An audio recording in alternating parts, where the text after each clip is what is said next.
Retirement అంటే ముగింపు కాదు, ఒక కొత్త ఆరంభం. ఏ టు జెడ్ మోటివేషన్ సిరీస్లో ఈరోజు letter U unwind, relax and enjoy a new freedom. ప్రశాంతంగా ఉండండి, విశ్రాంతి తీసుకోండి మరియు మీ కొత్త స్వేచ్ఛను ఎంజాయ్ చేయండి రిటైర్ అయిన తర్వాత. చాలా వ్యక్తులను చూస్తే 50, 55 ఏళ్ళు వచ్చేటప్పుడు రిటైర్మెంట్ గురించి ఆలోచించి, మనం రిటైర్ అయిన తర్వాత ఎలా గడుపుతామని వరి అయ్యి, అదే స్ట్రెస్‌గా కూడా మారుతుంది. రిటైర్ కాబోయే వ్యక్తులను చూసి అందరూ అడిగే ఒకే common question, what plans after retirement? ఈ 5 ముఖ్యమైన సూత్రాలను వినండి. ఫస్ట్, ఇన్నాళ్ళు అలార్మ్ చప్పుడుకి ఉలికిపడి లేచి హడావడిగా తయారయ్యి ఉద్యోగానికి వెళ్ళేవారు. ఇక మీదట ప్రశాంతంగా లేచి మీకు నచ్చిన హాబీస్‌కి టైం కేటాయించండి. ఇప్పుడు సమయమంతా మీ చేతుల్లో. సెకండ్, మళ్ళీ స్టూడెంట్స్‌గా మారండి. నేర్చుకోవడానికి వయసుతో అస్సలు పని లేదు. పెయింటింగ్, సంగీతం, వంట లేదా కొత్త లాంగ్వేజ్ మీకు ఏది ఇష్టమైతే అది నేర్చుకోండి.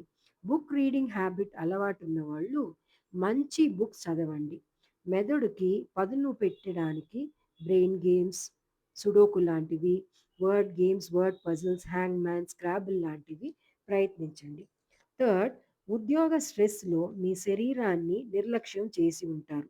ఇకపై క్రమం తప్పకుండా వాకింగ్, యోగా మరియు హెల్తీ ఫుడ్ తీసుకొని మీ ఆరోగ్యాన్ని జాగ్రత్తగా చూసుకోండి. ఫోర్త్, మీరు చూడాలనుకున్న ప్రాంతాలకు పయనించండి. ప్రాంతాలలో మనుషుల కల్చర్, ఫుడ్ హ్యాబిట్స్ ఎక్సెట్రా తెలుసుకోండి.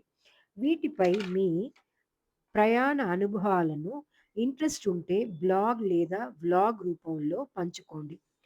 లాస్ట్, మీరు ఇన్నాళ్ళు అనుభవం ఒక ట్రెషర్ మీది. యూత్‌కు అవసరమైతే ఒక మెంటర్‌గా ఉండి వారికి సరైన దారి చూపించండి. ఇన్నాళ్ళు ఇతరుల కోసం కష్టపడ్డారు. ఇకపై మీ కోసం జీవించండి.